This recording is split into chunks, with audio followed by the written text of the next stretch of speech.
जिस दिन उन्होंने रावण का वध करा था तो उसी दिन उनके 14 वर्ष जो वनवास के थे वो पूरे हो गए थे। जो देवी लक्ष्मी है ना, उनका जन्म हुआ था, मतलब उन्होंने वहां से अवतार लिया था। नरकासुर की कहानी के बारे में बताते हैं कि एक राक्षस हुआ करता था। ये सारी चीजें जब हाँ ठाकुर जी, जब ठाकुर जी श्री कृष्ण बनकर आए थे। तो लेकिन ये बात देवी पार्वती के सामने जैसी आई तो देवी पार्वती ने गुस्से से अपने शिव जी का त्रिशूल उठा के और उसकी तरफ फेंक के मारा। एक कवच की तरह, एक कवच की तरह आपका काम करती है, जिससे लक्ष्मी बड़े घर लक्ष्मी आए। तो क्या क्या चीजें खरीदनी चाहिए उससे? ऐसा कर लिया यदि आपने तो आपके घर में जो देवी लक्ष्मी है उसका स्थिर रूप से निवास होता है। नमक का कॉन्सेप्ट ये है कि यदि आप इस धनतेरस के दिन बेसिक चीजें, जैसे बेसिक कुछ ऐसी चीजें जो बिल्कुल लेनी ही नहीं चाहिए, लेकिन इन टाइम पर वो घर में अपने में पेंट भी करवाते हैं। ऐसा इसीलिए करा जाता है ताकि जो देवी लक्ष्मी है वो आपके घर में आए। यदि आप ये नहीं रखते हो तो पूजा कहीं ना कहीं अधूरी मानी जाती है। दिवाली के समय पर थोड़े लाइट कलर के कपड़े, जैसे कि आपने जैसे आज व्हाइट पहना हुआ है तो व्हाइट कलर के कपड़े आपको उस दिन पहनने चाहिए। शनि ग्रह है वो वक्री होने वाले हैं। इसके साथ साथ एक राशि और है, एक तो कुंभ राशि, एक वृष राशि और एक मिथुन राशि, वो अब होने लगे। ये वाला जो पर्वत होता है इसको गुरु पर्वत बोला जाता है। तो कहा जाता है कि देवी माता स्वयं उनके ही अंदर आके आपके प्रसाद को ग्रहण करती है। लाल रंग के कपड़े में बांध के, लाल रंग के ही धागे से बांध के, कलावे से बांध के अपनी उस जगह पर जहाँ पर आप स्टडी करते हो, वो उस दिन सच में ही प्रैक्टिस करते हैं अपने ब्लैक मैजिक की। लेकिन अगर आप चाह रहे हो कि आपका बिजनेस बहुत अच्छे तरीके से डेवलप हो तो आपको क्या कर लेना है, आपको कोड़ियों को सिद्ध करके, तो कहा जाता है कि उसी दिन यदि आपको कोई भी शुभ कार्य करना है तो आपको मुहूर्त देखने की जरूरत नहीं पड़ती। अच्छा। जय श्री कृष्ण, आप सभी का स्वागत है हमारे आज के एपिसोड में। दीपावली आने वाली है तो आप सभी को और आपके ठाकुर जी को, राधा माधव को दीपावली की हार्दिक शुभकामनाएं। दीपावली जैसे कि आप सब जानते हैं हमारे सनातन धर्म का सबसे बड़ा त्योहार माना जाता है। और क्या आप इस त्योहार को ऐसे ही सेलिब्रेट करते आ रहे हो बिना जाने कि क्यों, कैसे और किस तरह से हमें इसे सेलिब्रेट करना चाहिए? तो आज के एपिसोड में इन्हीं प्रश्नों का आंसर हम आपको देंगे, पर उसके लिए आपको वीडियो को एंड तक देखना पड़ेगा। पर सबसे पहले स्वागत कीजिए हमारे आज के गेस्ट हर्ष जी का। जय श्री कृष्ण हर्ष जी। जय श्री कृष्ण। आपका दोबारा से स्वागत है हमारे एपिसोड में। Thank you so much. Diwali हम इसलिए सेलिब्रेट करते हैं कि सीता माता, हमारे प्रभु जी और लक्ष्मण जी वापस अयोध्या आए थे, इस वजह से दीप जलाए और दिवाली हम इसलिए मनाते हैं। हाँ जी। पर क्या अदर स्टोरीज भी हैं इस त्योहार के पीछे?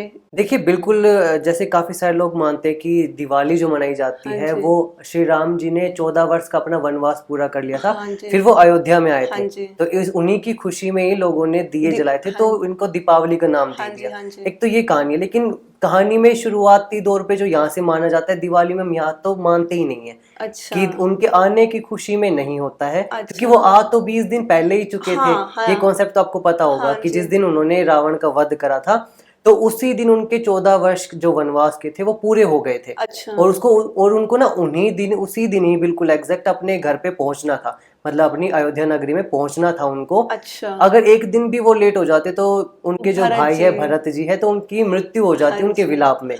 तो उस दिन से लेकर और 20 दिन के बाद का जो समय है ना, ये 20 दिन के बाद दिवाली क्यों मनाई जाती है? क्योंकि समुद्र मंथन के बाद जो देवी लक्ष्मी है ना, उनका जन्म हुआ था, मतलब उन्होंने वहां से अवतार लिया था। अच्छा। समुद्र मंथन से जो देवी लक्ष्मी है वो बाहर निकली थी और उन्होंने भगवान नारायण को, मतलब भगवान विष्णु को अपने पति के रूप में स्वीकार कर लिया था, चुन लिया था। तो उनके विवाह की खुशी में हम दिवाली मनाते हैं। तो ये फिर भगवान राम से कैसे जुड़ा है? ये कॉन्सेप्ट उनका तो है ही नहीं। काफी सारे लोगों को ये मिसअंडरस्टैंडिंग है, तो ये उनके साथ तो जुड़ा हुआ है ही नहीं। बस लोगों ने पहले का ये माना हुआ है कि वो आए थे तो उनके आने की खुशी में अयोध्यावासियों ने घी के दीपक जलाए थे, तो इसको दीप दीपावली कहा जाता है। तो दीप दीपावली अलग है, लेकिन दीपावली के कॉन्सेप्ट को अगर आप देखोगे तो ये वाली बात अलग है, क्योंकि यहाँ पर उस समय पर जो लक्ष्मी माता है उनके लिए हम मनाते हैं। क्योंकि दिवाली पर जो पूजन करते हैं वो देवी लक्ष्मी का ही तो करते हैं। गणेश जी और लक्ष्मी जी का और गणेश जी का साथ में। और गणेश जी का क्यों करते हैं? क्योंकि जब वो देवी माता प्रकट हुई थी तो आपके जितने भी नेगेटिव थॉट्स है, जितनी भी नेगेटिविटी है, वो सारे दूर करेंगे गणेश भगवान जी। आपके विघ्नों को हरेंगे और साथ में आपकी जो बुद्धि को ठीक करेंगी, जो आपकी वाणी को ठीक करेंगी, वो देवी सरस्वती करेंगी। तो इनकी पूजा का वहां पर विशेष प्रावधान रखा गया है। ये तो आपने जैसे दिवाली का बताया, लेकिन दिवाली के ही दिनों में जैसे धनतेरस आती है, छोटी दिवाली आती है, उसके बाद भाई दूज आता है, तो ये सभी फेस्टिवल्स दिवाली से कैसे कनेक्टेड हैं? देखिए एक चीज बताते हैं आपको कि देखो धीरे धीरे सब चीजों को पहले एकदम से क्लीन करा जाता है, फिर उसके बाद जो मेन चीज आती है उसको इसके बाद प्रेफर करा जाता है। देखो जैसे कि पहले धनतेरस होती है, तो धनतेरस हम क्यों मनाते हैं? क्योंकि उस दिन कहा जाता है कि समुद्र मंथन जब हुआ था तब वहां पर जो एक भगवान थे जिन्होंने अपने हाथ में पात्र लेकर, अमृत कलश लेकर, कौन से भगवान? भगवान धन्वंतरी, जो कि भगवान विष्णु का ही रूप थे, तो वो प्रकट हुए थे उस दिन। तो इस दिन को यहाँ पर धनतेरस इसीलिए बोला जाता है क्योंकि इस दिन भगवान धन्वंतरी, जो कि देवताओं के भी चिकित्सक माने जाते, डॉक्टर माने जाते हैं, तो उन्होंने जन्म लिया था, वो निकले थे समुद्र मंथन तो से, इस वजह से धनतेरस, इसीलिए धनतेरस मनाते हैं। और धनतेरस पर कहा जाता है कि यदि आप कुछ कुछ चीजें खरीदते हो अपने घर में और खरीद कर उनकी कुछ विशेष पूजन अगर कर लेते हो तो आपकी जो जिंदगी से जितनी भी नकारात्मकता है वो दूर हो जाती है और आपके भाग्य में उदय होता है। और जैसे बाकी हो गए, छोटी दिवाली हो गई, दिवाली एक छोटी दिवाली अलग से आती है, और एक भाई दूज, ये भी कैसे जुड़े हुए हैं? देखिए ये भी साथ में जुड़े हुए क्योंकि दिवाली से पहले छोटी दिवाली बोलते हैं जिसको हम चतुर्दशी आती है उससे एक दिन पहले। तो चतुर्दशी के पीछे काफी सारी कहानियां जुड़ी हुई है, जैसे कि एक तो नरकासुर की कहानी हो गई, जो आपको नरकासुर की कहानी के बारे में बताते हैं कि एक राक्षस हुआ करता था जो कि बाणासुर के साथ रहकर, क्योंकि नरकासुर ना पृथ्वी के गर्भ से उन्होंने जन्म लिया था। अच्छा। हाँ, तो वो कहीं ना कहीं पृथ्वी के ही पुत्र माने गए हैं। और उन्होंने क्या था कि वो भगवान विष्णु के, क्योंकि जब भगवान विष्णु ने वराह अवतार लिया था तो उन्होंने पृथ्वी का उद्धार कर दिया था। फिर उन्होंने क्या हुआ कि उनका कुछ अंश जो है वहां पर पड़ा था, तो वो उन्हीं के ही गर्भ से उन्होंने जन्म लिया, मतलब वो भगवान विष्णु के भी पुत्र माने। हाँ जी, हाँ जी, उनकी पहले की संगति बहुत अच्छी थी, लेकिन बाद में वो बाणासुर के साथ रहकर बहुत ज्यादा उनकी असुरी प्रवृत्ति आ गई उनके अंदर। और फिर हुआ क्या कि उन्होंने बाद में 16,100 जो देवियां थी उनको कैद कर लिया। ओके। उनके ये सारी चीजों को देखते हुए कि उन्होंने ये सारी चीजें, हाँ जी, जब ठाकुर जी श्री कृष्ण बनकर आए थे, तो उस समय पर क्या हुआ कि उनकी एक ठाकुर जी की एक बहुत प्रिय सत्यभामा थी, तो उन्होंने ठाकुर जी ने उनके साथ मिलकर, मतलब उनका सारथी बनके उसका वध करा था। तो इसी दिन करा था जिसको हम क्या बोलते हैं? नरक चतुर्दशी बोलते हैं। ठीक है। और इसी में ही हम काली चौथ भी बोलते हैं क्योंकि काली माता ने इस दिन रक्त बीज का भी संहार करा था। वो क्या होता है? रक्त बीज एक राक्षस था, जिसको अगर जब भी मार देते थे, क्योंकि उसको ब्रह्मा का वरदान मिला हुआ था। ब्रह्मदेव से ये वरदान था कि अगर जो भी कोई भी आपको मारेगा ना, तो आपके खून की बूंद जहां पर भी गिरेगी तो वहां से ही आपका जितना बलशाली एक रक्त बीज और पैदा हो जाएगा। अच्छा, एक अंश और पैदा हो जाएगा, एक अंश सेम टू सेम वैसे के वैसा उतना ही बलशाली। तो जैसे ही वो देवलोक में आया तो उसने बहुत ज्यादा भयंकर आतंक मचा दिया। लेकिन ये बात देवी पार्वती के सामने जैसी आई तो देवी पार्वती ने गुस्से से अपने शिव जी का त्रिशूल उठा के और उसकी तरफ फेंक के मारा ना, तो उसकी जो रक्त की बूंदें हैं वो नीचे गिर गई। तो जैसे ही रक्त की बूंदें नीचे गिरी तो फिर दोबारा से ही उतने ही रक्त बीजों का जन्म हो गया। तो माता को और भी ज्यादा गुस्सा आ गया, तो माता बहुत ज्यादा काले रूप में आ गई, मतलब उन्होंने काली का स्वरूप धारण कर लिया। तो फिर क्या हुआ कि माता ने और भी प्रहार पे प्रहार करे, अपने खड़ग चलाए, तो जितने चलाती जा रही थी उतने ही होते जा रहे थे।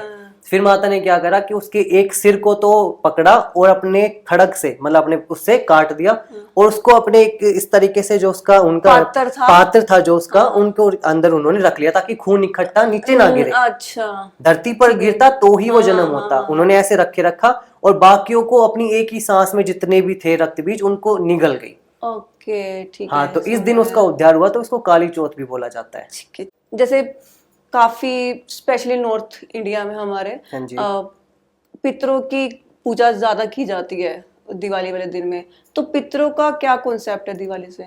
देखिए, जब भी कभी भी पूजा होती है ना आपकी, चाहे वो दिवाली की हो या कोई भी बड़ा यज्ञ हो या फिर कोई भी छोटी सी भी पूजा हो, तो वहां पर हम पितरों का तो जरूर आह्वान करते हैं, उनको जरूर बुलाते हैं, क्योंकि कहा जाता है कि यदि आपके ऊपर आपके पितरों का आशीर्वाद है, विशेष आशीर्वाद यदि है, तो आपके ऊपर आने वाला है कोई भी संकट है बड़े से बड़ा, तो वो पहले ही टल जाता है। अच्छा। क्योंकि भगवान की जो एक एनर्जी है, उससे पहले जो एनर्जी आपको प्रोटेक्ट करती है, आपके आसपास जो रहती है, वो आपके पितरों की एनर्जी होती है, जो कि आपको गाइड भी कर रही होती है, जो कि आपका मार्गदर्शन कर रही होती है कि आपको किस टाइम पर क्या क्या चीजें कर लेनी चाहिए। एक कवच की तरह एक कवच की तरह आपका काम करती है। तो ऐसे में क्या करना चाहिए, हमें उनका पूजन विशेष विधि विधान से करना चाहिए। दिवाली क्योंकि अपने ही आप में एक खास दिन है, बिल्कुल एनर्जी वाला दिन है कि जिस दिन आपकी जितनी भी सौर मंडल की ऊर्जाएं हैं सारी वो बहुत ज्यादा बढ़ जाती है। तो इस दिन यदि आप उनकी पूजा सही ढंग से कर लेते हो तो बिल्कुल ही उनका विशेष आशीर्वाद आपको मिलता है। हमने धनतेरस की बात की है, तो धनतेरस में लोग बहुत कुछ खरीदते हैं, तो क्या क्या खरीदना चाहिए और जिससे लक्ष्मी बढ़े, घर लक्ष्मी आए, तो क्या क्या चीजें खरीदनी चाहिए उससे? देखिए, धनतेरस के दिन कहा जाता है कि यदि आप बहुत ही ये तो आम है, सभी लोगों को पता है कि यदि आप झाड़ू खरीद के लाते हो घर में तो वो बहुत शुभ माना जाता है क्योंकि देवी लक्ष्मी का ही रूप होता है। लेकिन बहुत कम लोग ये जानते हैं कि उस ही झाड़ू का यदि आप थोड़ा सा विधि विधान से एक बार पूजन करके और उसके ऊपर यदि आप काला धागा बांध देते हो और उसको फिर अपने घर में छुपा कर रख देते हो, जब तक दिवाली पूजन ना हो जाए तब तक, तो कहा जाता है कि ऐसा कर लिया यदि आपने तो आपके घर में जो देवी लक्ष्मी है उसका स्थिर रूप से निवास होता है। अच्छा, ठीक है। और आपको क्या क्या चीजें खरीदनी चाहिए, आपको उस दिन कपास, बेसिकली जो रुई का रूप होती है, आपको वो खरीदना चाहिए। आपको कोड़ियां खरीदनी चाहिए, आपको लघु नारियल खरीदने चाहिए और ऐसी, और सबसे मेन इंपॉर्टेंट आपको नमक खरीदना चाहिए। नमक का क्या? नमक का कॉन्सेप्ट ये है कि यदि आप इस धनतेरस के दिन नमक खरीदकर अपने घर में रख लेते हो और दिवाली वाले दिन उसी नमक से यदि अपने घर में पोंछा लगा देते हो तो आपके घर की जितनी भी नेगेटिविटी है, चाहे वो कोई भी प्रेत बाधा हो, चाहे वो तंत्र मंत्र हो, चाहे वो किसी की काली नजर हो, बुरी नजर हो, सब कुछ वहां से चला जाता है। ओके। तो ये कॉन्सेप्ट, ये कुछ चीजें हैं जो आपको जरूर खरीदनी चाहिए। चांदी का एक ग्लास भी खरीद सकते हो आप, उसी ग्लास में फिर आप पानी पीना शुरू कीजिए, आपकी चंद्रमा को भी बल मिलता है। दिवाली पे जैसे गिफ्ट्स बड़े दिए जाते हैं, है ना? गिफ्ट्स शुरू हो जाते हैं काफी दिन पहले से ही एक दूसरे को देना।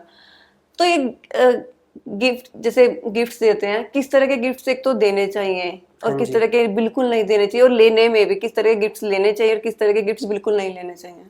देखिए, आपकी ना कुंडली के हिसाब से, यदि मैं, क्योंकि मैं एक एस्ट्रोलॉजर हूं तो मैं कुंडली पे ही बिल्कुल घूम के आऊंगा कि तो देखो क्या होता है कि आपकी कुंडली में ना जब हम रीडिंग्स निकालते हैं तो आपकी कुंडली में कुछ एक ऐसे हाउस होते हैं जिन हाउस में, जैसे मान लिया कि 8th हाउस है, तो 8th हाउस में कौन सा प्लेनेट बैठा हुआ है और कैसा बैठा हुआ है, तो उसकी कैलकुलेशन पूरी निकाल के तब देखा जाता है कि आपके लिए आपकी कुंडली के अकॉर्डिंग कौन सा गिफ्ट है जो आपको देना चाहिए किसी को और कौन सा गिफ्ट है जो ऐसा आपको लेना चाहिए। कुछ लोग ऐसा कर लेते हैं जैसे जो उनको नहीं पता होता। आपने देखा होगा कि दिवाली के टाइम से पहले आपके घर में बहुत अच्छी सुख शांति थी, समृद्धि थी, बहुत थी, लेकिन कुछ लोग आए, आपको गिफ्ट देकर गए, फिर उसके बाद से ही घर में कहीं ना कहीं कलेश शुरू हो गए, झगड़े शुरू हो गए।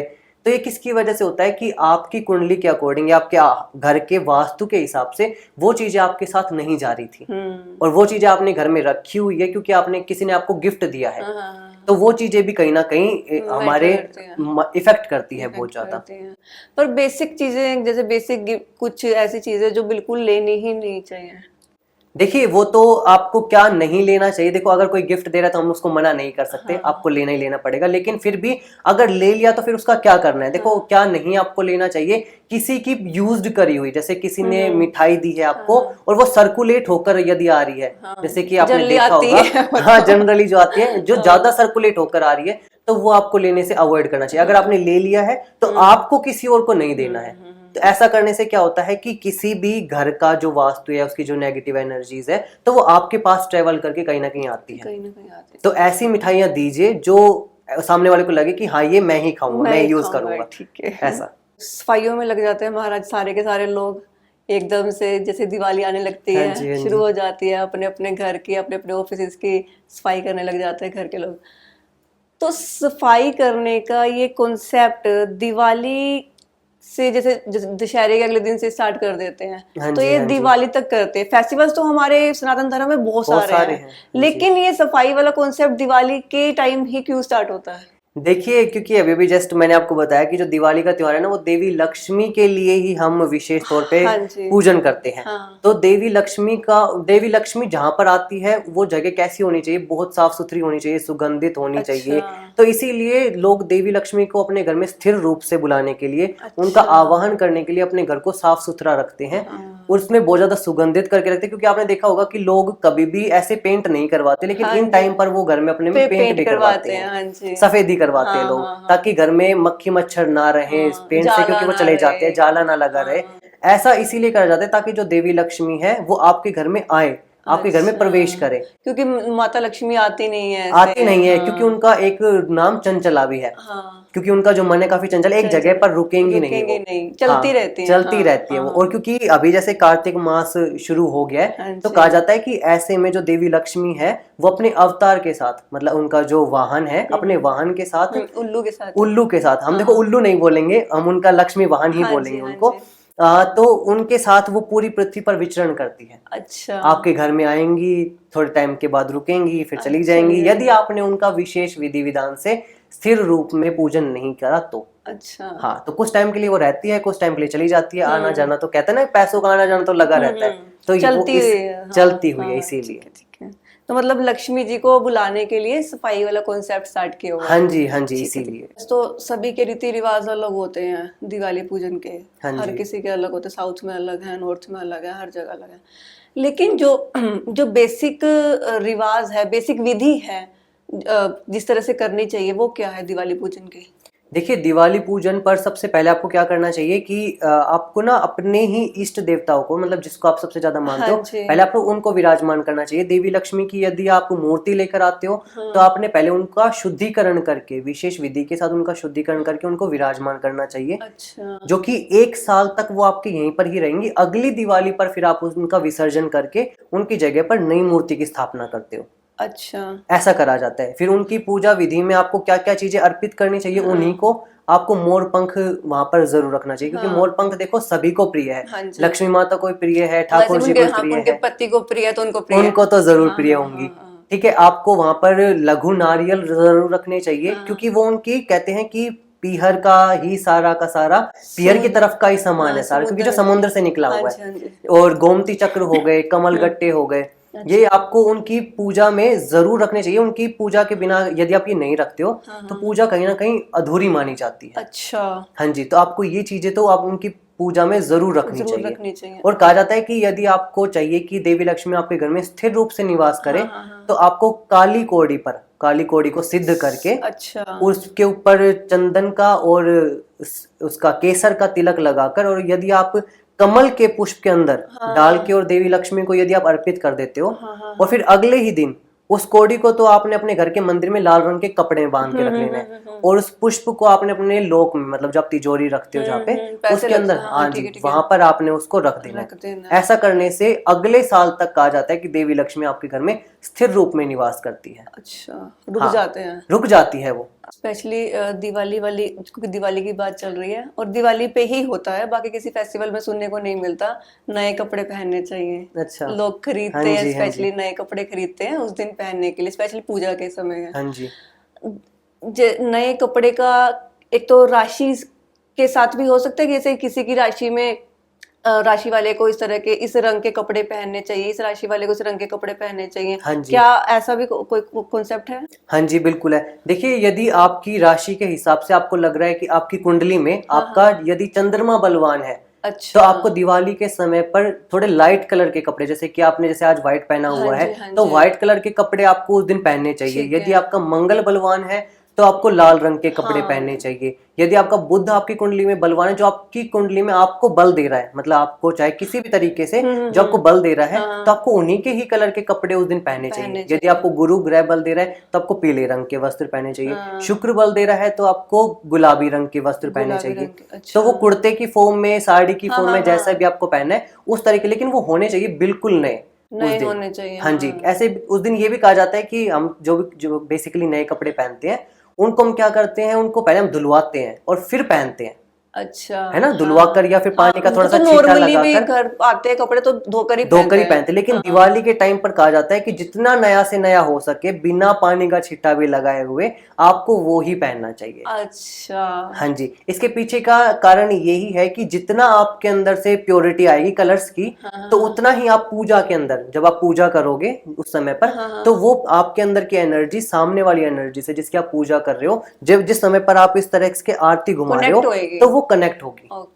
और यदि उस समय पर आप कोड़ियों की माला अपने गले में पहनकर फिर पूजा करते हो, तो फिर आपके भाग्य में वृद्धि होने लगती है। हम राशि की बात कर ही रहे हैं, तो किस राशि में के लोगों को धन ज्यादा मिलेगा, लक्ष्मी कृपा बरसाएंगी, और किस राशि को थोड़ा संभलने की जरूरत है दिवाली पे? देखिए, अभी जो शनि ग्रह है वो वक्री होने वाले हैं। अच्छा, अपनी ही मूल त्रिकोण राशि कुंभ राशि में। अच्छा, और इन्हीं के साथ ही जो गुरु ग्रह है वो भी वक्री होंगे। अच्छा, कौन सी राशि में? वृष राशि के अंदर। अच्छा, तो ये दोनों राशि की जो किस्मत है, ऐसा ये लगा लो कि इनकी तो दिवाली बनने वाली है। अच्छा, हाँ, क्योंकि इनमें जब वो वक्री होते हैं तो बहुत अच्छा रिजल्ट देते हैं। इसके साथ साथ एक राशि और है, एक तो कुंभ राशि, एक वृष राशि और एक मिथुन राशि। अच्छा, ये 3 राशि के जातक जो भी हैं, अब ये देखेंगे कि दिवाली के टाइम पर, दिवाली से 2-3 दिन पहले और दिवाली से जब तक का 1-1.5 महीने का कंप्लीट जो इनका रेट्रोगेशन कंप्लीट नहीं हो जाता, तब तक की उनकी लाइफ में उनको बहुत चेंजेस दिखेंगे। अच्छा, और वो भी पॉजिटिव वे में, पॉजिटिव वे में दिखेंगे। अगर आपको ऐसा लग रहा है कि आपके पैसे कहीं अटके हुए थे या फिर कहीं से आ नहीं रहे थे, तो इनकम के सोर्सेज डेवलप होंगे। दूसरा क्या होगा कि आपकी हेल्थ में कहीं ना कहीं आपको सुधार देखने को मिलेगा। आपके इनकम के सोर्सेज कहीं ना कहीं से और भी ज्यादा बढ़ने लगेंगे।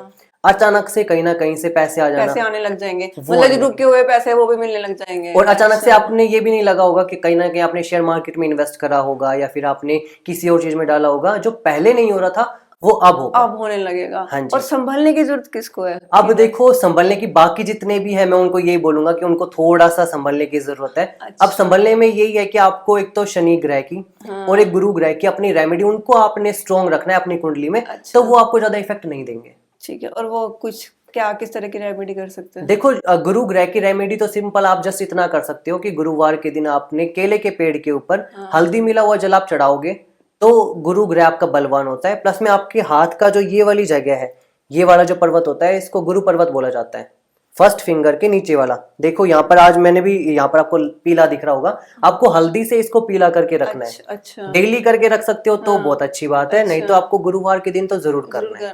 और अपनी जो थर्ड आई है उसको अपने हल्दी के तिलक से प्रोटेक्ट करके रखना है। ठीक है। ऐसा करने से आपका गुरु ग्रह जो है उसको बल मिलेगा और वो आपको नेगेटिव रिजल्ट जो आने वाले होंगे उसका थोड़ा सा कम कर देगा। कम इफेक्ट होगा। वो इफेक्ट तो मिलेगा लेकिन कम मिलेगा। ठीक है। भोग सामग्री की बात करते हैं, किस तरह का भोग अर्पित करना चाहिए गणेश जी को, लक्ष्मी जी को, किस तरह के व्यंजन बनाने चाहिए उस दिन? दिवाली के दिन खास माना जाता है कि यदि आपको देवी लक्ष्मी माता को प्रसन्न करना है तो आपको पाइनएप्पल, जिसको अनानास भी बोला जाता है, तो उसको तो आपने जरूर अपने भोग सामग्री में शामिल करना ही करना है। अच्छा, ठीक है। और फिर बाद में जब आप उसका भोग लगा दोगे तो उसको या तो आपने किसी गरीब को दान में देना है, या फिर आपके घर में घर के आसपास में जो कन्याएं रहती है जिनकी उम्र 16 साल से कम है, या फिर जिनकी 16 साल भी है, जो सोडसी है, क्योंकि माता को सोडसी का भी रूप दिया गया है, तो यदि आप उनको वो खिला देते हो, उनको अगर भेंट स्वरूप देते हो, उन कुछ पैसे रख के, कुछ धन रख के देते हो, दक्षिणा रख के यदि आप देते हो, तो ऐसा करने से जो देवी माता को आपने पूजा का सामान जितना भी दिया है या फिर जो भी आपने व्यंजनों का भोग लगवाया है, तो कहा जाता है कि देवी माता स्वयं उनके ही अंदर आके आपके प्रसाद को ग्रहण करते हैं। मतलब खुद नहीं सेवन करना उसका, बिल्कुल। हाँ, आपको खुद नहीं करना होता उसका। बाकी भगवान गणेश जी के लिए जो भी आप घर में सच्चे दिल से श्रद्धा के साथ बनाते हो, तो वो ही आपने सबसे पहले उनको भोग लगाना है। ऐसा कोई पर्टिकुलर नहीं होता, क्योंकि गणेश भगवान को तो मोदक पसंद है और बाकी ऐसा, लेकिन जो आप घर में बनाते हो, जो भी मिठाइयाँ आपके घर में जो रिश्तेदार देकर गए हैं या फिर वो नहीं, वो वाला आप नहीं लगाओगे। वो हालांकि उनके सामने आप जरूर रखोगे, लेकिन भोग के तौर पर नहीं। तो पर भोग तो फिर वही होगा ना, सामने रखना, तो खाएंगे तो वैसे ही खोल कर नहीं। अच्छा, अगर आपने किसी चीज को उनको खोल कर रखा हुआ है, एक ऐसे दिखाने के लिए कि भाई बहुत सारी चीजें है, क्योंकि इस पूजन के अंदर हमारे घर में उस टाइम पर जितना कैश होता है, जितने हमारे पास गोल्ड का सामान होता है या फिर हमारे पास जो चांदी का भी जो चीजें होती है, हम वो देवी लक्ष्मी के सामने रख देते हैं। क्योंकि अच्छा। हम उनको लक्ष्मी दिखाते कि हमारे पास में आपने जो दिया था पूरे साल भर में वो ये ये है हमारे अच्छा पास, अब अच्छा इसको अच्छा। और भी ज्यादा दिन दोगुनी रात चौगुनी हमारी तरक्की करवाए ताकि ये भी चीजें बढ़े। ठीक है ठीक है।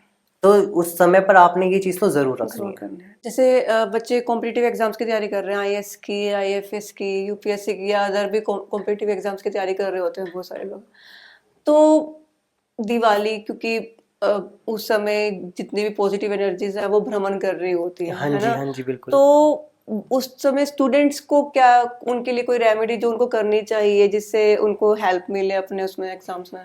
देखिए काफी सारे लोगों के, काफी सारे स्टूडेंट्स की बहुत सारी ये डाउट होती है कि उन्होंने कॉम्पिटिटिव एग्जाम्स की तो तैयारी वो कर रहे हैं लेकिन उनको रिजल्ट नहीं मिल मिल रहा, नहीं रहता। अटेम्प्ट पे अटेम्प्ट करे जा रहे हाँ हैं। जी। तो देखो मैंने आपको बताया था कि इस पूजन पर जब हम देवी लक्ष्मी को हाँ और जब हम मोर पंख जो अर्पित करते हैं, हाँ हाँ तो हाँ वो मोर पंख आपने वहां हाँ से जी उठाकर हाँ। अपनी उस जगह पर रखना है, लाल रंग के कपड़े में बांध के, लाल अच्छा। रंग के ही धागे से बांध के, कलावे से हाँ बांध के ठीक अपनी है। उस जगह पर जहां पर आप स्टडी करते हो, वो आपका कमरा नहीं होना चाहिए जहां पर आप शयन करते हो, वो आपकी स्टडी टेबल हो सकती है जहां पर आप उसको रख दोगे। प्लस में जब आप पूजा विधि कर रहे होगे उस समय पर आपने मत्स्य मुद्रा बनाकर, मत्स्य मुद्रा हाथ से इस तरीके से, हाँ ये हाँ। वाली मुद्रा, अच्छा मत्स्य मुद्रा बनाकर आपने एम मंत्र का, अच्छा। M, M. AIM, ठीक है, इंग्लिश में एम, वैसे हिंदी में ए के ऊपर अंक की बिंदी, ठीक है ठीक है। एम मंत्र का 108 बार जाप करना है। ओके। यदि आप ऐसा कर लेते हो तो क्या कहा जाता है कि देवी सरस्वती का आपको विशेष आशीर्वाद उस दिन मिलता है। अच्छा। तो आप एक बार ये करके देखिए, और फिर हाँ। जब आप एग्जाम देने के लिए जाओगे तो आपने उसी मोर पंख को, जब आपका एग्जाम हो रहा है तो उस समय पर यदि आप जितना हो सके अपने पास रखिए, क्योंकि कॉम्पिटिटिव एग्जाम में काफी सारी चीजों को अंदर निकलवा देते अलाउड हैं, नहीं होता। लेकिन जब तक जितना पॉसिबल हो सके आपको उसके अपने पास रखना है। या फिर मोर पंख को कहा जाता है कि बिल्कुल उसको पाउडर की फॉर्म में भी हम रख सकते हैं, कि उसको बिल्कुल पाउडर की फॉर्मेशन में बना के उसका आप तिलक करके यदि आप जाएंगे तो फिर आपको कोई भी नहीं रोक पाएगा। जैसे हमारे सिख भाई भी बहुत सेलिब्रेट करते हैं इस त्योहार को, दिवाली हाँ को, जी, है हाँ ना। जी। तो उनका क्या कॉन्सेप्ट है इसके पीछे? देखिए जो जहांगीर थे ना, उन्होंने क्या करा हुआ था, अपनी कैद के अंदर गुरु हरगोविंद सिंह जी को कैद करा हुआ था, और काफी समय से वो कैद में ही थे। तो हुआ क्या कि इसी दिन, दिवाली के इसी दिन पे उनको वहां से रिलीज कर दिया गया, उनको वहां से छुड़वाया गया। तो जब वो वहां से छूटकर आए तो इसी उपलक्ष्य के अंदर ही जो सिख धर्म वाले लोग हैं वो दिवाली को बहुत अच्छे तरीके से मनाते हैं। ठीक है ठीक। बहुत सारे घरों में देखा जाता है ऐसा कि ना बड़े ना मना करते हैं बाहर जाने से, कि बाहर मत जाओ, कुछ कोई टोना टोटका कर देगा, ब्लैक मैजिक। तो क्या, क्यों रोकते हैं बाहर जाने से दिवाली पे स्पेशली? क्योंकि जितने भी लोग जो ब्लैक मैजिक की प्रैक्टिस करते हैं ना, वो उस दिन सच में ही प्रैक्टिस करते हैं अपने ब्लैक मैजिक की। अच्छा। मतलब वो क्या कर रहे होते हैं कि एक तांत्रिक जैसे यहाँ पर बैठा हुआ है और उसको पता है कि दूसरा तांत्रिक मेरे ही इलाके में थोड़ी सी दूरी पर बैठा हुआ है। अच्छा। तो वो क्या करेगा कि मेरी एनर्जी उसकी एनर्जी से ज्यादा दिखाने के लिए कि मेरे पास ज्यादा शक्तियां हैं, तो वो बहुत बड़ी बड़ी ताकतों को छोड़ेगा। अच्छा। इस यूनिवर्स में उसको रिलीज करेगा अपने ही आसपास के में, ताकि उस जो वो वहां से छोड़ेगा वो उससे मुकाबला कर सके। अच्छा। तो उस समय पर ये कहा जाता है कि तांत्रिकों ने अपनी अपनी अलग अलग विद्याएं छोड़ी हुई होती है, बस ये चीज चेक करने के लिए कि उनको कितना आता है। अच्छा। कहा जाता है ना कि इस दिन वो जो मोट है ऐसे उड़ती हुई जाती है, और तो वो भी एक प्रैक्टिस का ही उनका हिस्सा होता है। लेकिन इस समय पर जो लोग जिनका ओरा वीक होता है और अगर वो इनकी टकरार में आ गए, इनके चपेट में आ जाते हैं, तो फिर वो उनको अपने कैद में कर लेती है, उनके ऊपर बहुत ज्यादा हावी हो जाती है। इसलिए मना करते हैं। इसीलिए कहा जाता है कि आपको मीठा खाकर तो बिल्कुल भी नहीं जाना है, और चौराहे से आपको चाहे मीठा हो नमकीन हो कुछ भी खा के या वैसे भी नहीं गुजरना है। परफ्यूम लगा के नहीं जाए, सुगंधी आती है एक्चुअली। हाँ, क्योंकि देखो जो भी चीज सुगंधित है या फिर क्योंकि जब आप मीठा भी खाते हो ना तो मीठे की सुगंध भी आती है, वो भी खींचती है नेगेटिव। इसी वजह से कई बार बोलते हैं कि प्याज साथ लेकर के जाओ, क्योंकि प्याज से दुर्गंध आती है, तामसिक गुण है उसका। काफी लोग अपना बिजनेस चलाने की ट्राई कर रहे हैं लेकिन चल नहीं पा रहा है, कुछ ना कुछ रुकावट आ रही है, काम रुके हुए हैं। बिजनेस अच्छे से चल पाए, जो रुके हुए काम है वो चल जाए, उसके लिए दिवाली के टाइम में कोई रेमेडी जो कर सकते हैं?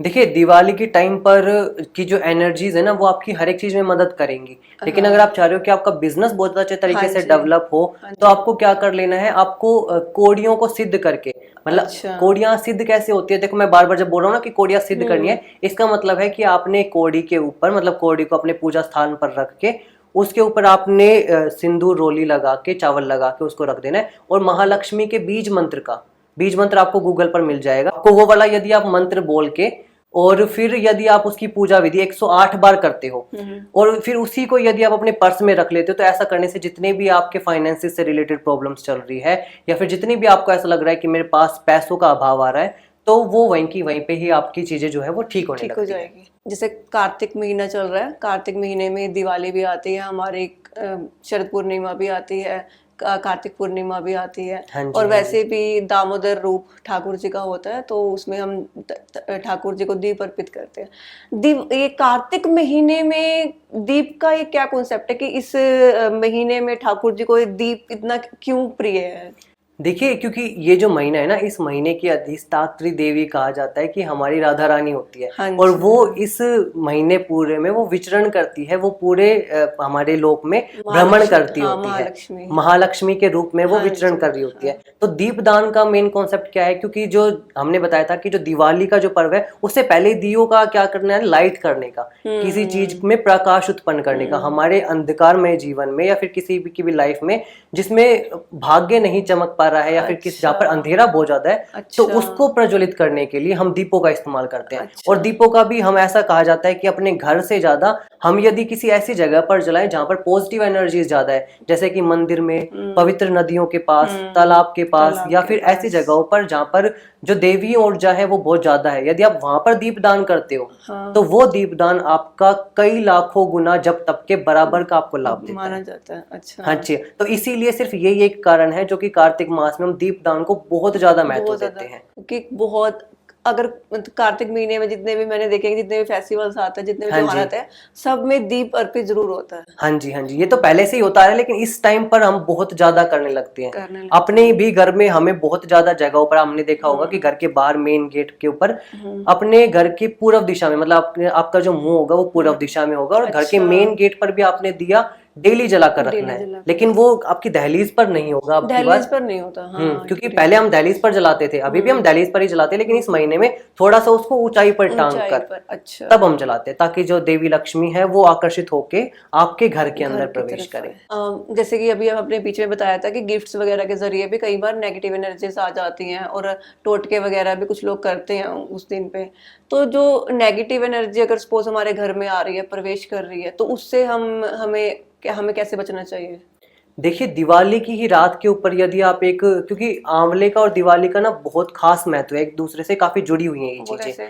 क्योंकि आंवले की पूजा हम दिवाली पर खास तौर पे इसलिए करते हैं क्योंकि आंवले में कहा जाता है कि माता का ही कहीं ना कहीं से विष्णु रूप में ही निवास होता है, क्योंकि वो दोनों एक ही फॉर्मेशन में है और उसी के अंदर ही है। अच्छा। आंवले की फॉर्मेशन में। तो कुछ लोग इसको भगवान शिव से भी कनेक्ट करते हैं कि शिव का वहां पर रूप है, लेकिन कहीं ना कहीं मिला के तीनों का वो एक ही स्वरूप उस दिन पर माना जाता है। तो यदि आप आंवले का एक हरा आंवला यदि आप अपने पूजा स्थान पर, जहां पर आपकी पूजा करनी है, आपको वहां पर रख के उसके ऊपर थोड़े से कमलगट्टे लगाकर और 5 गोमती चक्र को गंगा जल के अंदर डाल के उनको शुद्ध करके वहीं पर ही रख के, और फिर उसके बाद थोड़ी सी काली गुंजा यदि मिल जाए तो, नहीं तो आप पीली सरसों का भी इस्तेमाल कर सकते हो। पीली सरसों रख के उसके ऊपर आपने 2 हल्दी की गांठ रख के वहीं पर ही आपने एज इट इज रखे रहने देना है। फिर आपने अपने घर में जो पूजा विधि है, जो लक्ष्मी पूजन है, वो बहुत अच्छे तरीके से कर लेना है। इसके बाद जैसे जब पूजन खत्म हो जाएगा तो अपने घर में किसी खुली जगह पर उसको पूरी जो सामग्री थी उसको ले जाकर आप रख दीजिए, अपने आंगन में रख दीजिए उसको। फिर एक नींबू लेकर उसके ऊपर सिर्फ एक बार ही उसको घुमाना है। घुमाने के बाद उसको चाकू से काट के उसकी 4 फाड़ी कर दीजिए। करने के बाद उन पूरी फांकों को आपने या तो बिल्कुल अपने घर के बाहर फेंक दीजिए, या फिर किसी ऐसी जगह पर जो जगह गंदी हो, जैसे घर में के बाहर कोई गंदा नाला हो या फिर ऐसी चौराहे पे, उसका फेंक दीजिए। और फिर तुरंत की तुरंत जैसे आपने फेंका तो तुरंत उसको पोटली में लपेट के अपने घर के, यदि आप मंदिर में स्थापित कर देते हो या फिर अपनी जो तिजोरी के अंदर यदि आप रख देते हो, तो आपके घर की जितनी भी नेगेटिव एनर्जी है या फिर कोई भी इंसान यदि लेकर भी आ रहा है उसको, तो वो हमेशा हमेशा के लिए चली जाती है। जैसे अभी कार्तिक महीने के बाद, कार्तिक मास के बाद देव उठनी एकादशी आएगी। हाँ जी। तो देव उठनी एकादशी पे क्या स्पेशल करना चाहिए ठाकुर जी के लिए?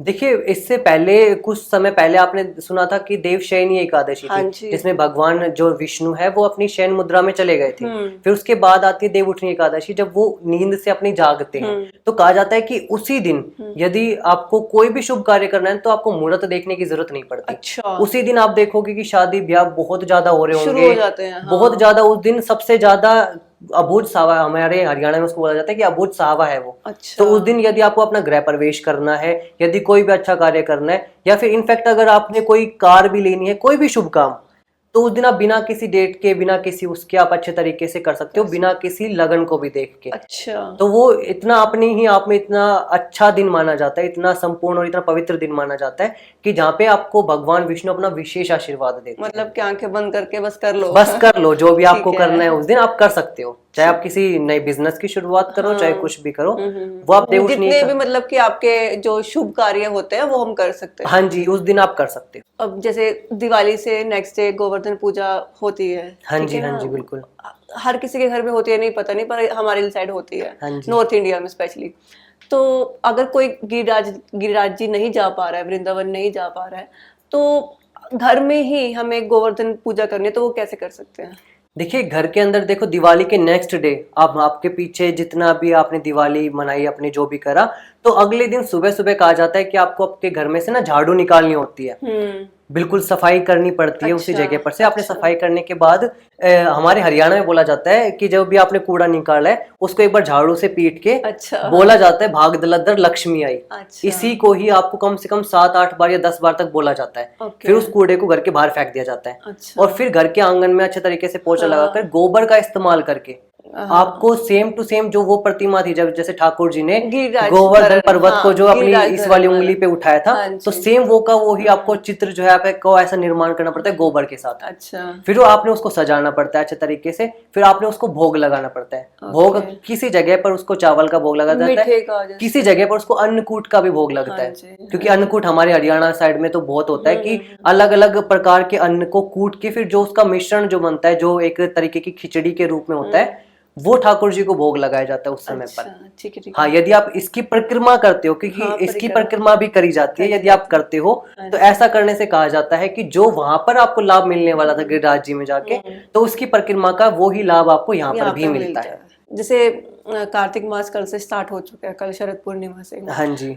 तो अभी ठाकुर जी को जैसे हमने बात भी की है कि ठाकुर जी का दामोदर रूप में उनको दिया अर्पित किया जाता है। हाँ जी। तो दिया अर्पित करना कैसे चाहिए? देखिए, आपको सबसे पहले ना, आपको जब भी हम दीपक प्रज्वलित करते हैं, दीपक जब भी हम जलाते हैं, तो जब भी आप किसी मेल फॉर्मेशन में किसी की आप पूजा कर रहे हो, तो आपकी जो दीपक की बाती है वो खड़ी होनी चाहिए। और यदि आप फीमेल फॉर्मेशन में किसी की पूजा कर रहे हो तो वो आपकी बाती लंबी होगी। तो दामोदर भगवान की जब आप पूजा कर रहे होते हैं उनके रूप की, तो क्या करना चाहिए, आपने घी के दीपक को प्रज्वलित करके खड़े बाती रख के आपने दीपक को जैसे प्रज्वलित करोगे तो पहले आपने ठाकुर जी के चरणों की तरफ उनको घुमाना है 4 बार। फिर उसके बाद आप उनको गोल फॉर्मेशन में भी घुमा सकते हो, उसको आप ओम की में भी घुमा सकते हो। आपने क्या करना है, फिर सेकंड में उनके यहाँ पर वक्षस्थल के पास लेके, नाभि के पास लेके आपने घुमाना है। फिर उसके बाद एक बार उनके मुंह के ऊपर, फिर उसके बाद पूरा आपने 7 बार इस तरीके से घुमाकर, और फिर आपने उसको नीचे की तरफ लाते हुए अपने मस्तक की तरफ ऐसे रख के फिर उसको नीचे रख देना है। ऐसा करने से क्या होता है कि जो आपकी एनर्जी है और उनकी एनर्जी है जो आपस में वो कनेक्ट करती है। तुलसी पूजा भी काफी जगह की जाती है, तो वो कैसे करनी चाहिए? देखिए, कार्तिक मास के महीने में तुलसी की पूजा करने का ना विशेष लाभ मिलता है। यदि आप तुलसी माता की पूजा करने की विधि यदि आपको बताऊं, तो आपको क्या कर लेना चाहिए, सबसे पहले तो आपकी जो तुलसी माता है ना, उनको आपने लाल रंग की चुनरी अर्पित करनी है। क्योंकि अब सर्दियों का मौसम है, तो सर्दियों में तो हम वैसे भी उनको उड़ा कर रखते हैं प्रोटेक्ट करने के लिए, लेकिन इसी समय पर यदि आप करते हो तो आपको लाभ मिलता है। प्लस में क्या करना है, आपने एक घी का दीपक उनके समक्ष सुबह और शाम डेली जलता रहेगा। और ध्यान रखिएगा कि दीपक के अंदर ना आप थोड़ी सी हल्दी डालकर जरूर जलाएं। हल्दी हमेशा होगी, क्योंकि हल्दी जो है वो भगवान विष्णु को, नारायण को अति प्रिय है, पीले रंग की। हाँ, पीले रंग की वजह से। तो वो आपने डेली जलानी है वहां पे। आप उनके पास ना छोटे से शालिग्राम की भी स्थापना आप वहां पर कर सकते हो। तो जब भी आप क्या करोगे कि जब भी आप तुलसी पूजन करोगे, तो एक गुरुवार का जो खास दिन आएगा, उसी दिन पर ही आपने जो कलावा होता है इतना बड़ा ले लीजिएगा कि तुलसी के ऊपर वो पूरा बंध सके। उसको हल्दी के अंदर पूरा डिप करके, हल्दी में पानी मिला के उसको अच्छे तरीके से पेस्ट बना के, उस पूरे धागे को आपने तुलसी के चारों तरफ लपेट के अपनी जो भी इच्छा है इस महीने में यदि आप बोल देते हो, तो आने वाले कहा जाता है कि कार्तिक मास तक, 1 साल के अंदर अंदर तक आपकी वो इच्छा पूर्ण हो जाती है। और फिर उसके बाद धागे का क्या करना होता है? वो धागा आप जब आपकी इच्छा पूरी हो जाएंगी तब आपको उसको खोल देना है, क्योंकि वो धागा अगर विसर्जन करना है फिर। हाँ जी, आपने उसको पीपल के पेड़ के नीचे या फिर किसी बहते हुए पानी में आपने उसको छोड़ देना है। कर रहे हैं। जैसे काफी जगह पर काफी लोग करते हैं, जैसे स्फटिक की माला और वैजयंती माला ठाकुर जी को अर्पित करते हैं, उनको पहनाई जाती है, कुछ लोग पहनते भी हैं। तो इसके पीछे का रीजन क्या होता है? देखिए, यदि आप इन कुछ मालाओं को, जैसे कि स्फटिक की मालाएं हो गई, जैसे यदि आप तुलसी माला हो गई और वैजंती माला हो गई, यदि आप इनको ठाकुर जी को अर्पित करते हो तो ये उनको अत्यंत प्रिय है। और यदि इनको आप खुद भी सिद्ध करके और पहनते हो तो ऐसा करने से आपकी जिंदगी में ना काफी चीजों में बदलाव आपको देखने को मिलेगा। जैसे कि यदि आप वैजंती माला पहनते हो तो वैजंती माला पहनने से क्या होता है कि आपके अंदर ना एक जो डर होता है ना किसी चीज का, फियर, हाँ कि मुझे पता नहीं कि हो पाएगा या नहीं हो पाएगा, आसपास की वो चीजें कहीं ना कहीं खत्म होने लगती हैं। डर आपको खत्म होने लगता है, आपके अंदर की जो डर है वो खत्म होगा और आपकी पॉजिटिव एनर्जी जो है अंदर की वो बढ़ने लगेगी, कहीं ना कहीं आपके अंदर के आकर्षण में वृद्धि होंगी। अच्छा, जो लोग जिनको ऐसा लगता है कि जिनकी लाइफ में प्यार नहीं है या फिर जो प्यार नहीं मिल पाता किसी को भी, चाहे अपने परिवार का प्यार हो चाहे अपने पार्टनर का प्यार हो, नहीं मिल पाता है, तो ऐसे लोगों को तो वैजंती माला को जरूर धारण करना चाहिए सिद्ध करके। अच्छा, क्योंकि आपके अट्रैक्शन लेवल को भी बहुत ज्यादा इंक्रीज करती है, आपके अंदर के आकर्षण को बढ़ाने का काम करती है। और यदि स्फटिक की माला की बात करें तो आप स्फटिक की माला भी यदि आप सिद्ध करके पहनते हो तो ऐसा करने से आपकी कुंडली के जितने भी ग्रह है ना वो आपको नुकसान बिल्कुल भी नहीं पहुंचाते। अच्छा, और आपको जो रिजल्ट है ना, यदि आपको इसको पहनना नहीं है और सिद्ध करके यदि आप इसको अपने पर्स में रख लेते हो या फिर अपने घर के ही मंदिर में सुबह शाम धूप बत्ती इसकी करते हो, तो ऐसा करने से भी आपकी जितने भी फाइनेंसिस जो क्राइसिस आ रहे हैं, ऐसा लग रहा है कि पैसों में बहुत ज्यादा दिक्कतें चल रही हैं, तो ऐसा करने से फिर वो नहीं आएंगी। ठाकुर जी को पहनाने के बाद यदि आप सिद्ध करके उन्हें खुद पहन रहे हो तो भी आप यही काम करोगे। यदि आपने ठाकुर जी को पहना दिया तो फिर वो उन्हीं की ही रहेगी, क्योंकि छोटी सी माला भी आती है वैजंती माला। हाँ, मैंने पहनाई हुई है। हाँ जी, तो आप वो उनको जब अर्पित करोगे तो उनको शुद्ध करके अच्छे तरीके से फिर उनको पहनाया जाता है। और तुलसी माला तो हमारी वाणी को प्योर करने के लिए, क्योंकि कंठी माला भी बोला जाता है उसको, कि जब भी आप कोई भी बोलो तो किसी के लिए आप गलत ना बोल पाओ, अशुद्ध ना बोल पाओ आप किसी के लिए, तो इसीलिए हम तुलसी माला को धारण करते हैं। जैसे काफी लोग कुछ ना कुछ बीमारी से ग्रस्त होते हैं, कुछ ना कुछ उनको प्रॉब्लम रहती है, हेल्थ इश्यूज, तो दिवाली का, क्योंकि जैसे हमने बोला कि पॉजिटिव ये एटमॉस्फेयर रहता है दिवाली पे, तो हम खुद को कैसे हील कर सकते हैं फिर इसमें? देखिए, पॉजिटिव एनर्जी इस टाइम पर बहुत ज्यादा हाई होंगी, तो इस समय पर यदि बहुत सारे लोग जो बीमार पड़े रहते हैं ना, तो उनको क्या करना चाहिए, उनको 3 काम रेगुलर बेसिस पर करनी चाहिए। अच्छा, पहला क्या, उनको धन्वंतरी मंत्र का या तो उच्चारण करना चाहिए सुबह शाम, या फिर अगर यदि वो इस हालत में नहीं है कि वो उच्चारण कर पाए तो कोई उनके बिहाफ पर उनके कान में उसको जरूर सुनाए। और यदि फिर भी नहीं हो पा रहा है तो घर में ही आप स्पीकर में लगा के धन्वंतरी मंत्र को बजाइए, जिससे उनके कान में जाता रहे। फिर आप देखोगे कि आने वाले कुछ टाइम पे रिजल्ट देखे गए हैं कि एक हफ्ते के अंदर भी लोग ठीक हो जाते हैं धन्वंतरी मंत्र से, क्योंकि अभी बताया था ना कि धनतेरस के टाइम पर जो हाँ जी वो उनके चिकित्सक है। तो एक तो ये काम कर सकते हैं, प्लस में हम इसी टाइम पर हम क्या कर सकते हैं, अपने ही जो लोग बहुत ज्यादा पूजा पाठ करते हैं, जिन लोगों को एज इन इस फील्ड के अंदर बहुत ज्यादा टाइम हो गया है, जो मेडिटेशन करते हैं, तो ऐसे लोगों को क्या करना चाहिए, अपने इस वाले हाथ पर यहाँ पर यदि आप कुमकुम लगाकर या फिर इसको कंप्लीट बाउंड करके इस जगह को, फिर यदि आप किसी को हील करते हो, क्योंकि हमारी जो एनर्जी है ना सबसे ज्यादा हाथों में से ही निकलती है, यहाँ से बहुत ज्यादा निकलती है। तो यदि आप फिर ऐसे करके किसी को आप हील करते हो, बहुत ज्यादा मेडिटेशन करके अपनी आत्मा को प्योर करके, जो क्योंकि आप मेडिटेशन करते हो तो आप उस लेवल तक ऑलरेडी पहुंच चुके होंगे, तो आप ऐसा करने से सामने वाले की एनर्जी को बहुत ज्यादा अच्छे तरीके से हील कर पाओगे। और यही टाइम है जब आप कर पाओगे। आने वाले टाइम में आपको शायद और भी ज्यादा टाइम लग सकता है करने में, क्योंकि जो ऑरा है, जो एटमॉस्फेयर है, वो बहुत ज्यादा पॉजिटिव है इस टाइम पर। ठीक है, क्योंकि काफी सारी रात्रियां जो है इस टाइम पर सिद्ध रात्रियों में काउंट होती है। हर जी, आप यहाँ तक आए, और स्पेशली दिवाली के दिनों में तो बहुत काम होता है घर पे सब जगह, उसके लिए तो पहले हम आपका धन्यवाद करते हैं, और आपको हैप्पी दिवाली, आपके पूरे परिवार को, आपको दिवाली की हार्दिक शुभकामनाएं। आपको भी बहुत बहुत, और जय श्री कृष्ण। जय श्री कृष्ण। अगर आपको आज का एपिसोड पसंद आया हो, कुछ सीखने को मिला हो स्पेशली दिवाली से रिलेटेड, तो इस वीडियो को लाइक, शेयर और कमेंट जरूर कीजिएगा, और चैनल को सब्सक्राइब जरूर कीजिएगा। जय श्री कृष्ण।